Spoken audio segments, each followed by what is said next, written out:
Magandang araw po sa inyong lahat. Narito naman pong init ang ating programa sa TV Apolia.Argumento na pinangungunahan po ang Delay Catholic Apologist International. Sir RJ Seno, samahan niyo po ako sa mikling oras, mikling panahon upang talakayin po natin ang mga bagay na may koneksyon po sa ating pong pananampalatayang Katolika.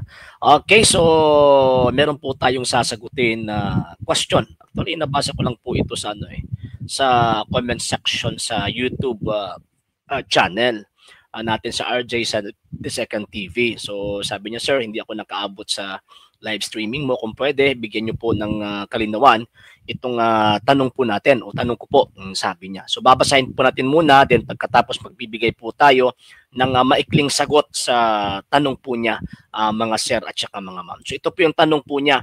Hindi ako nakaabot ng live. Shoutout pala, Ma'am Mercedes Maria. Magandang araw po sa inyo, ma'am, at sa buong pamilya po ninyo. Sabi niya, hindi ako nakaabot ng live. Matanong sana ako, brother, paano yung mga sanggol na namatay na hindi na-baptize dahil iba ang kanilang religion? Sa ating mga Katoliko kasi minsan sa ospital may namatay na sanggol na hindi pa na-baptize. Sinugod ng doktor ang nurse na binyagan ang kamamatay lang na sanggol. So ito po yung bibigyan po natin ng linaw, mga sir at saka mga ma'am. So ang tanong po ni Ma'am Mercedes Maria, saan po napupunta yung mga sanggol na mga batang hindi nabinyagan or hindi nabautismuhan dahil iba po yung kanilang mga religion.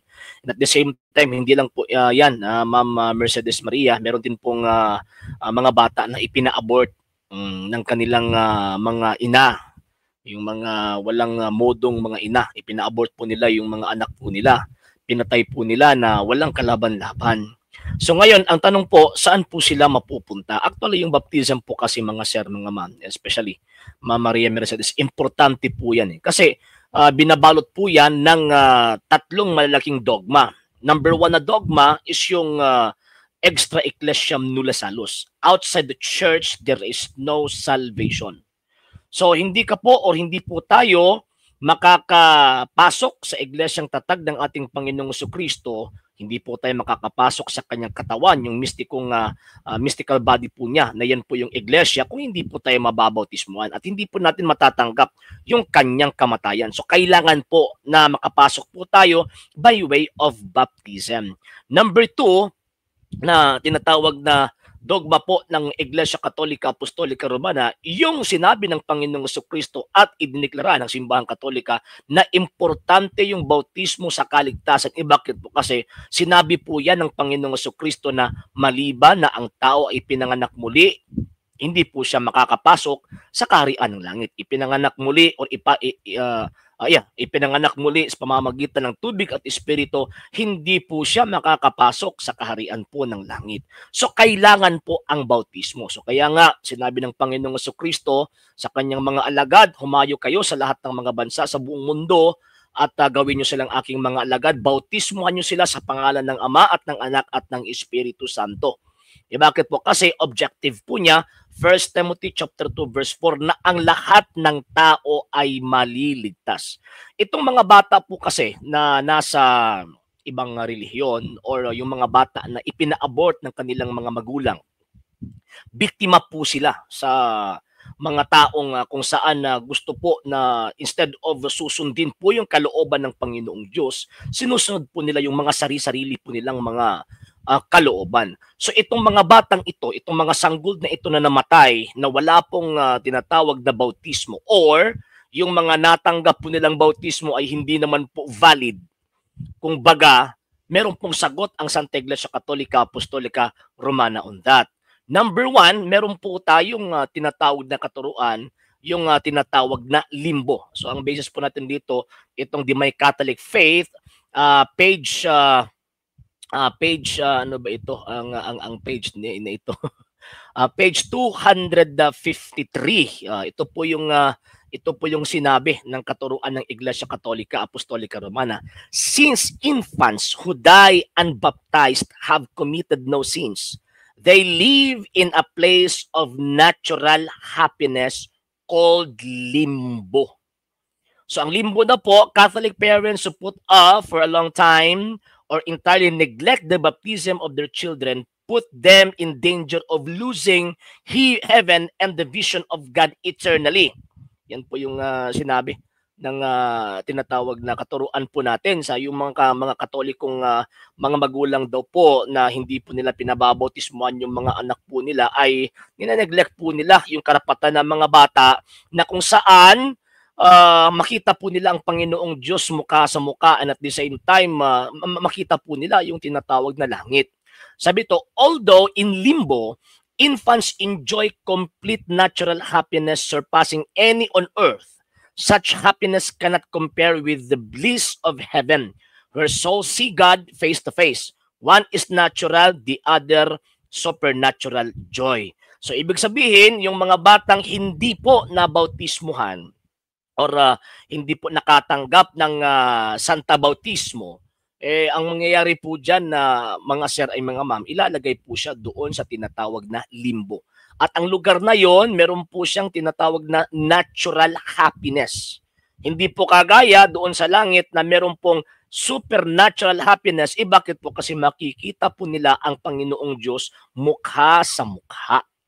Sa limbo, natural lang po yung ano po nila. And same po sa limbo's fat room, mag-aantay po sila kung kailan po babalik ulit ang Panginoong Jesucristo at isasama sila doon sa tinatawag na langit. Bakit po? Kasi ang kaligtasan po kasi, ang Panginoong Diyos, ang Panginoong Jesucristo po yung may hawak.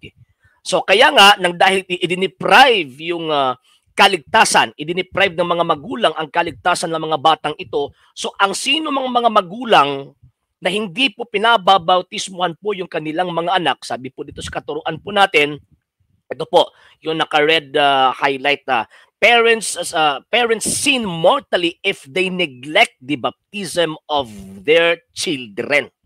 So isa po yung tinatawag ng mortal na kasalanan. Kung mamamatay po tayo pagkatapos hindi po natin pinabautismuhan yung mga anak po natin at the same time diniprive po natin yung karapatan po nilang mapunta sa langit, diniprive po natin yung karapatan po nila makatanggap ng grasya, so tayo po na nag-neglect, meron po tayong negligence to have them the sacrament of baptism. So ang mangyayari po dyan mga sir, nagkakasala po tayo ng mortal sin. And yung mga bata na yan, kung mamamatay po sila, na wala po silang tinatawag na bautismo, and yung mga magulang na wala po silang desire, yung paniniwala po nila na pababautismuhan itong mga batang ito o mga maliliit na ito, ayon, ang Panginoong Diyos, meron po siyang unfathomable mercy. So kaya nga, ang turo ng Iglesia Katolika, ilalagay po sila doon sa tinatawag na limbo. Yon. Number 2, meron ding dekreto or meron ding sinabi ang Vatikano na yung second answer po natin. Meron po sinabi ang Vatikano na yung mga batang namamatay, yung mga sanggol na namatay, na wala pong tinatawag na bautismo, i-offer natin yung kaligtasan po nila doon sa awa ng Panginoong Diyos. Yung sinabi ko po kanina, ang Panginoong Diyos po ay meron po siyang unfathomable mercy. So hindi po natin madidip, hindi po natin ma-fathom yung kanyang awa sa atin. Lalo na po dito sa mga maliliit na ito na wala po silang nagawa, sila mismo personal, individually, and actual sin. Wala po silang nagawa na ganyan. So ibig sabihin nyo, natanggap lang po nila, ay hindi po nila kagustuhan yun. Naging tao lang po sila dahil po sa tinatawag na mga magulang po nila. So ayon, makakatanggap po sila dito, mapupunta po sila sa limbo. Ito po yung turo ng Santa Iglesia Katolika Apostolika Romana. Sana po Mama Maria Mercedes ay sana nabigyan ko po ng linaw yung tanong po ninyo, ma'am. And thank you po sa pag-send po or pag-comment po sa tanong po ninyo. And shout out po muna before po tayo magtatapos sa Ray and Ma'am Sheng.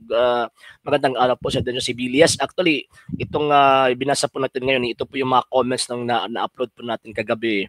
Sir Bro PJ Talaba, Ma'am Nina Abunghanay Lumaktod, Sir Ping Zirudo from Takurong, Sir Apolinar Tangkay from Sambuanga del Sur, Ma'am Annabel Maababaga Breguli, Sir Abner Lu, Sir Arnel P. Benito at lahat po ng mga nanonood. Shout out po sa inyong lahat and thank you po sa panonood po niyo always sa atin pong tinatawag na programa. And yan lang po muna sa pangalan po na buong pwersa ng TV Apollo.Argumento na pinangunahan po ng Catholic Apologists International. Sa mga kasamahan ko po sila sa lahat po ng mga Katoliko sumusubaybay, tumutulong at sumusuporta sa programa pong ito. Ito po yung lingkod, kapatid sa pananampalatayang Katolika, Sir R.J. Seno. Pansamantala magpapalam po siya magsasabing Iglesiam Servire et Fidem Catholicam Defendere. Magandang araw po siyang lahat. Ave Maria, Viva Cristo